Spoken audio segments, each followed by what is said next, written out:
السلام عليكم. لا تنسوا الاعجاب بالفيديو والاشتراك في القناة تشجيعا لنا لنستمر بنشر المزيد ان شاء الله. الخير رمشاري، تحية لك ولضيوفك الكرام الأعزاء في الاستوديو التحليلي.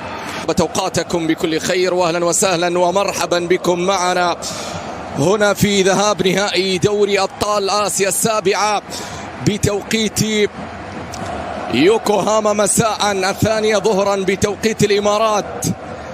الترقب والانتظار الكبير لهذا النهائي هنا بين العين الإماراتي ويوكوهاما الياباني. وها قد وصلنا إلى الموعد المنتظر، حان موعد نهائي أكبر القارات. المرمى خالد الهاش 2003 ضد اللاتيرو، والكرة الأولى باتجاه سيد كيول. هنا محاولة أولى قريبة، هذه الكرة قوية مع الدقائق الأولى معانا في انتظار تأثيرها، في انتظار آسيا. خطيرة الكرة خوسي، عرضية إلى داخل يمنى، يهاجم في الدقائق الأولى. خطيرة بالنسبة لعباس، الآن تسديدة لكنها بعد ذلك تحولت إلى خارج أرضية منطقة الجزاء. بندر يبعد، ثم بعد ذلك كرة قوية أنت يحاول فيها سفيان لكن مصلحة العين، ثم بعد ذلك كاكو يحاول. خطيرة هذه المحاولة، تسديدة ولكن خالد عيسى الإملاء باتجاه رحيمي، يحاول وصيف العالم من أمادر، وصلت باتجاه عبنية من الجهة اليمنى. خطيرة الكرة باتجاه ماتيوس البرازيلي، لكن خطيرة هذه المحاولة للزعيم الآن أمام المنطقة، تسديدة ولكنها إلى خارج الملعب. تحولت تسرع فيها سفيان حاطها.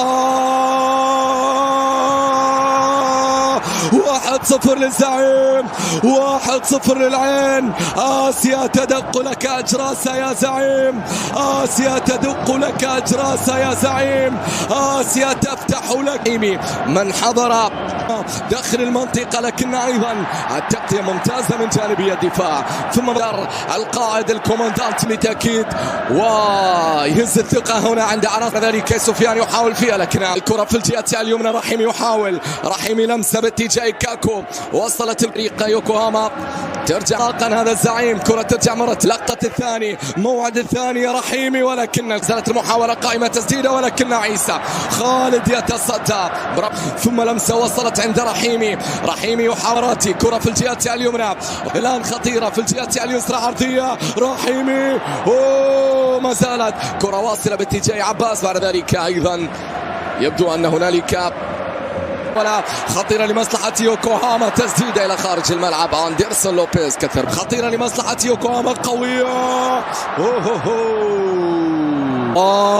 جميلة من جانبي. قريبة هذه الكرة، تسديدة ولكن الوحش عيسى يتصدى.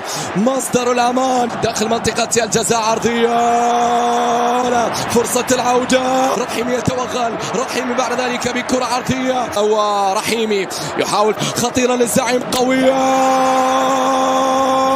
زعيم المواعيد الكبرى. راية حالة تسلل. محاولة داخل منطقة الجزاء، عيسى يا خالد يخدم. خطيرة هذه المحاولة، تسديدة ولكن إلى خارج الملعب. إلى سفيان، نزلها سفيان، يحاول فيها سفيان في نص الملعب، واصل الجاب يمنعهم، ويعزلت الكرة عرضية بالراس، واصلة في الجهة اليسرى لكنها طالت على سفيان. رحيمي ما زال رحيمي لكن التغطية موجودة من أمامه، تغطية موجودة. بندر هل يفكر في التسديد؟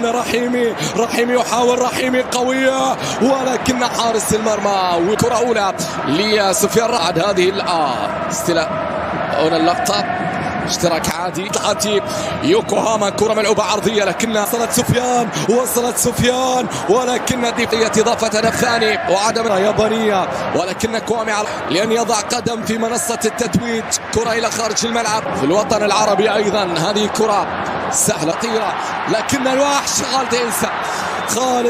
خالد عيسى مرة يا بندر. كرة عرضية خطيرة داخل منطقة الجزاء، بعد ذلك كاكو عرضية. رحيمي 1 على 2، رحيمي يتقدم، رحيمي يحاول فيها سفيان للزعيم، قريبة للعين، جميلة الله، عينوية الآن للزعيم. كرة الثاني بالاس، يوم 25 باللون البنفسجي، جهزوها باللون البنفسجي. السيد إرنان كريس نجم كبير كلاعب. خطيرة هذه المحاولة، عرضية لمنطقة الجزاء بعد يا بندر. بعد هذه كيويل، يا كرة ملعوبة عرضية يأتي على اليمنى، عرضية الآن خطيرة، فرصة ولكن خالد الهاشمي، خالد لعبها طويلة، كرة عالية للأمام، لكن كوامي في التغطية. خطيرة الكرة، بندر يتدخل، خطير ماتيوس، خطير ماتيوس، عرضية ماتيوس، والتعادل للفريق الياباني. يوكوهاما مارينوس يعدل النتيجة هنا. كاكو يلعبها عرضية خطيرة داخل منطقة، ولا كرة باتجاه رحيمي، خمرة بعد ذلك لمسة كوامي، بعد ذلك قوية من كوامي، محاولة وعرضية، يلعبها عرضية نحو القمية، بالاسيوس والعرضية رحيمي المتناول في استاد هزاع في المباراة اللي من أقصى اليسار. ريو، عرضية ريو ولكنها بعيدة جدا. لمسة لوبيز خطيرة، لوبيز يحاول أمامها، ترجع على المرتدة، وصلت إلى ماثيوس، عرضية أندرسون فوتها، هدف كامل المباراة، يحتسب الهدف الثاني، هدف ثاني ينفجر.